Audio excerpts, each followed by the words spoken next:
نحمده ونصلي ونسلم على رسوله الكريم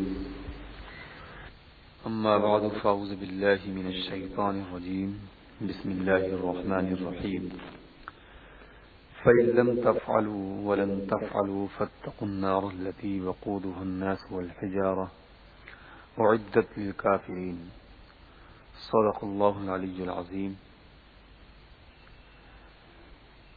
فإن لم تفعلوا پھر اگر نہ لا سکو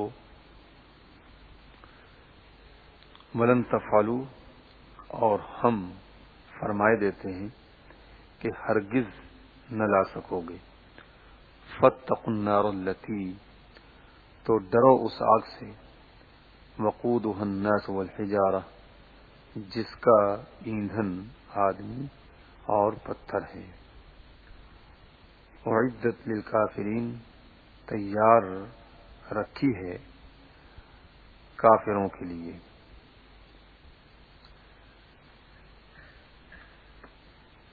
اس آیت سے پہلے جو آیت ذکر کی گئی اس میں ان لوگوں کو کہ جو اس کلام الہی کے من جانب اللہ ہونے میں شک کرتے تھے اور اس کلام کو نبی کریم صلی اللہ تعالی علیہ وسلم کا بنایا ہوا کلام کہتے تھے، چیلنج دیا گیا تھا اور یہ کہا گیا تھا کہ اگر اس کلام کے من جانب اللہ ہونے میں اور اللہ کے کلام ہونے میں تمہیں کوئی شک ہے تو فاتو بسورۃ من مثلہ، تو قرآن جیسی کوئی ایک سورت تم بنا لاؤ. تو یہ اسی مقصد کو آیت بیان کر رہی ہے کہ تمہیں یہ چیلنج اس لیے دیا گیا تھا کہ تمہیں اپنی بے بسی اور اپنی بے کسی اور اپنی عاجزی کا پتہ چل جائے، تمہیں یہ معلوم ہو جائے کہ تم بالکل بے کس ہو اور بے بس ہو اور تمہارے یہ بس کی بات ہی نہیں ہے کہ تم قرآن کریم جیسی کوئی صورت بنا کر پیش کر سکو. تمہیں یہ معلوم ہو جائے اور تمہیں اس بات کا پتہ چل جائے کہ تم کلام الہی جیسا کلام نہیں بنا سکتے ہو. تو جب تمہیں اپنی عاجزی کا پتہ چل جائے تو پھر اس کا تقاضا یہ ہے کہ تم یہ بات مان لو کہ یہ اللہ کا کلام ہے اور اس پر تم ایمان لے آؤ. تو یہ مقصد اس آیت میں بیان کیا جا رہا ہے. اور دوسری بات یہاں پر یہ بھی بیان کی جا رہی ہے کہ ہم نے جو چیلنج تمہیں کیا تھا تم اس کا جواب دے ہی نہیں سکتے ہو. یعنی یہ مستقبل کی بات ہے اور مستقبل کی خبر دینا اس طرح کی یہ غیب ہے کہ تم آئندہ بھی اس کا جواب نہیں دے سکو گے. ولن تفعلوا، تم اس جیسا کلام ہرگز نہیں لا سکو گے. تو یہ تو غیب کی خبر ہے. تو یہ قرآن ایسا کلام ہے کہ اس جیسا اور اس طرح کا بنانا یہ کسی کے بس کی بات نہیں ہے. تو یہ بے مثل کلام ہے. تو اس جیسا کلام تم بنا ہی نہیں سکتے ہو کہ جس میں غیب کی خبریں ہوں.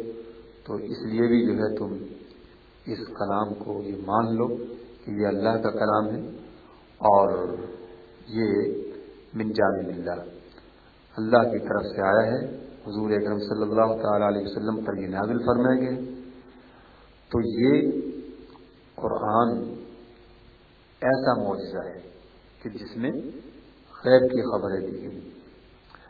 ہر نبی کو اللہ تبارک و تعالیٰ نے معجزہ عطا فرمایا. انبیاء صادقین کے معجزات کا قرآن کریم میں ذکر فرمایا گیا ہے، لیکن ان کے معجزات جو ہیں اب ایک قصہ اور ایک واقعہ بن کر رہ گئے ہیں. اور ان انبیاء کو جو معجزات عطا فرمائے گئے تو کسی کو ایک معجزہ ملا، کسی کو 2 معجزے ملے. سب سے زیادہ اگر معجزات کسی پیغمبر کو ملے تو وہ حضرت موسیٰ علیہ السلام ہیں کہ جن کے معجزوں کی تعداد 9 تھی. قرآن کریم میں اللہ تبارک و تعالیٰ نے فرمایا کہ وَلَقَدْ آتَيْنَا مُوسَىٰ 9 آیات بَيِّنَاتٍ کہ بے شک ہم نے موسیٰ علیہ السلام کو 9 نشانیاں یعنی 9 واضح معجزات عطا فرمائی. تو سب سے زیادہ تعداد کسی پیغمبر کے معجزے کی جو ہوئی تو وہ حضرت موسیٰ علیہ السلام کے 9 معجزے ملے. سرکار دو عالم صلی اللہ تعالیٰ علیہ وسلم کے جہاں تک معجزات کا تعلق ہے تو علماء کرام نے ان کی تعداد 6000 بتلائی ہے کہ حضور کو 6000 معجزات عطا فرمائے گئے. اور سب سے بڑا معجزہ جو ہے یہ قرآن کریم ہے کہ جو قیامت تک باقی رہے گا. اور پھر یہ کہ کچھ معجزات تو وہ تھے کہ جو ہر نبی کے ساتھ ہوتے تھے. پہلے میں یہ عرض کر دوں کہ اللہ کے نبی سے بعض باتیں اس زمانے میں بھی صادر ہوئی کہ جو ان کے بچپنے کا زمانہ تھا. تو ایسی باتیں جو اللہ کے نبی سے بچپنے میں ظاہر ہوئی ان کو اصطلاح میں ارحاس کہتے ہیں. جیسے حضرت سیدنا عیسیٰ علیہ نبینا علیہ الصلوۃ والسلام سے بچپنے میں ان سے کلام کرنا پایا گیا. ابھی آپ جھولے میں تھے، پالنے میں تھے، تو آپ نے فرمایا تھا انی عبداللہ آتانی الکتاب وجعلنی نبیا وجعلنی مبارکا اینما کنت واوصانی بالصلاۃ والزکاۃ. اور ایسے ہی حضور اکرم صلی اللہ تعالی علیہ وسلم جب آپ کا زمانہ بچپن کا تھا تو آپ کو پتھر سلام کرتے تھے. تو یہ ارحاس اور معجزہ وہ کہلاتا ہے کہ جو اللہ کے نبی جو دعوی نبوت کرتے ہیں تو اس کی سچائی کے لیے ان سے جو عجیب بات ظاہر ہو اور جو انسانی طاقت سے باہر ہو، انسان کی عقل ہی میں وہ بات نہ آئے تو اس کو معجزہ کہا جاتا ہے. اور معجزے کے معنی یہی ہے کہ جو عاجز کر دیں. تو جس قدر بھی معجزات ہیں آپ دیکھیں وہ ایسے ہیں کہ عقل انسانی حیران ہے، وہ سمجھنے ہی سے قاصر ہے. تو جو سمجھ میں نہ آئے ایسی عجیب بات اللہ کے نبی سے جو صادر ہوئی ظاہر ہوئی وہ معجزہ کہلاتا ہے. اور جو بات پنڈتوں سے، جوگیوں سے، اس طرح کے لوگوں سے ظاہر ہو تو اس کو استدراج کہتے ہیں. تو معجزات جو انبیاء علیہ السلام سے ظاہر ہوئے ہیں ان کو دیکھا جائے تو یہ بات سامنے آتی ہے کہ کچھ معجزات تو وہ تھے کہ جو بعض انبیاء علیہ السلام کے جو ہے وہ ساتھ ہوتے تھے اور ان کا اظہار ہوتا تھا. جیسا کہ سرکار دو عالم صلی اللہ تعالی علیہ وسلم کا جسم اطہر کہ آپ کے جسم اطہر کا سایہ ہی نہیں تھا. تو یہ تو آپ کے ہر وقت ساتھ رہتا تھا معجزہ کہ جسم کا سایہ نہ ہونا یہ معجزہ ہے. اور اسی طرح سے آپ کے دندان مبارک سے روشنی نمودار ہوتی تھی، نورانی شعاعیں نکلتی تھی. تو یہ معجزہ ایسا تھا کہ جو ہر وقت آپ کے ساتھ رہتا تھا. اور اسی طرح سے آپ دیکھیں حضرت موسیٰ علیہ السلام کے ساتھ آپ کا عصا، آپ کی جو لاٹھی تھی وہ ہر وقت آپ کے ساتھ رہتی تھی. تو یہ ایسا معجزہ تھا کہ جو ہر وقت ان کے ساتھ موجود ہوتا تھا. اور کچھ معجزات وہ ہوتے ہیں کہ جو یعنی اللہ کے کرم پر اور اللہ پر ان کا صادق ہونا، ظاہر ہونا اللہ کی طرف سے موقوف ہوتا ہے. کہ جیسا کہ قرآن کریم کی آیات کا نزول کہ اللہ تبارک و تعالی ہی پر موقوف تھا، جب چاہتا تھا یہ آیت نازل فرماتا تھا. تو یہ بھی معجزہ ہے حضور اکرم صلی اللہ تعالی علیہ وسلم کا کہ حضور پر اللہ تبارک و تعالی نے جب چاہا اپنا کلام نازل فرمایا. تو یہ ایسا معجزہ تھا کہ جو اللہ کی ذات پر موقوف تھا، جب وہ چاہتا تھا اس معجزے کو سرکار دو عالم صلی اللہ تعالی علیہ وسلم پر نازل فرما کر ظاہر فرماتا تھا. تو غرض یہ کہ اور انبیاء علیہ السلام کو جو معجزات عطا ہوئے وہ کچھ ایک تھے، دو تھے، زیادہ سے زیادہ 9 تھے. اور حضور کے معجزات تو اس قدر ہیں. پھر یہ کہ سرکار دو عالم صلی اللہ تعالی علیہ وسلم کے معجزات کا جہاں تک تعلق ہے تو حقیقت یہ ہے کہ حضور علیہ الصلوۃ والتسلیم اپنے سر مبارک سے لے کر اور قدم مبارک تک اور معجزہ ہی معجزہ ہے. قد جاءکم برہان من ربکم. تو حضور تو سراپا معجزہ بن کر تشریف لائے، اللہ رب العزت کی دلیل بن کر آئے، برہان الہی بن کر آئے. تو اس لیے آپ سر مبارک سے، منہ مبارک سے لے کر طلب مبارک تک آپ کے یہ سب کا سب آپ سراپا جو ہے معجزہ تھے. اور پھر یہ بھی یہاں بات قابل ذکر ہے کہ اللہ رب العزت نے انبیاء علیہ السلام کو جو معجزات عطا فرمائے ہیں، جس زمانے میں جو نبی مبعوث فرمایا گیا اس زمانے میں جس چیز کا اور جس بات کا زور تھا، اللہ تبارک و تعالیٰ نے اس زمانے کے نبی کو وہ معجزہ عطا فرمایا کہ جو اس زمانے میں جو بات اور جو چیز مشہور تھی اور معروف تھی، لوگ اس کے قائل تھے، معترف تھے، تو اس سے بڑھ کر وہ معجزہ اللہ تعالیٰ نے اپنے نبی کو عطا فرمایا. مثال کے طور پر حضرت سیدنا موسیٰ علیہ نبینا علیہ الصلوۃ والسلام کے زمانے میں جادو کا بہت جو ہے وہ چرچا تھا، اور جادو بہت زور و شور سے جو ہے یعنی ہوتا تھا، اور اس پر لوگ جو ہے بڑا اعتقاد رکھتے تھے، اس کے بڑے قائل تھے. جادو کے جو ہے یعنی بڑے ماہر موجود تھے، بڑے بڑے جادوگر جو ہے حضرت موسیٰ علیہ السلام کے زمانے میں پائے جاتے تھے.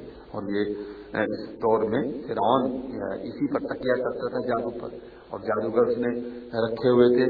اور حضرت موسیٰ علیہ السلام کے مقابلے کے لیے جادوگروں کو بلایا گیا تھا. تو دیکھیں آپ اللہ تبارک و تعالیٰ نے حضرت موسیٰ علیہ السلام کو جو معجزہ عطا فرمایا لاٹھی کی صورت میں، عصا کی صورت میں، تو وہ ایسا معجزہ تھا کہ جو سانپ بن کر سارے جادوگروں کے انتر منتر کو سب کو ہڑپ کر گئے، تو سارے بے بس ہو گئے.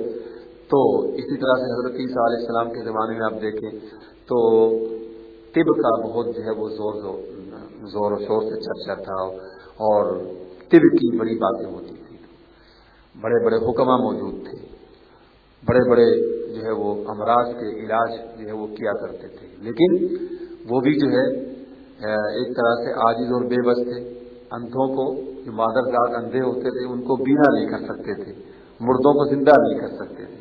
تو اللہ تبارک و تعالیٰ نے حضرت عیسیٰ علیہ السلام کو ایسا معجزہ عطا فرمایا کہ جس کے سامنے بڑے بڑے جو ہے حکیم اور بڑے بڑے معالج جو تھے وہ بے بس ہو گئے کہ آپ نے جو ہے مادرزاد اندھوں کو بینا کر دیا اور مردوں کو زندہ کیا. تو یہ ایسا معجزہ عطا فرمایا. سرکار دو عالم صلی اللہ تعالیٰ علیہ وسلم کے عہد مبارک میں فصاحت و بلاغت کا بڑا زور تھا. بڑے بڑے ادیب اور بڑے بڑے بلیغ جو ہے موجود تھے، بڑے بڑے شاعر موجود تھے، جن کو اپنی ادبیت پر اور اپنی فصاحت و بلاغت پر بڑا ناز تھا، بڑا گھمنڈ تھا.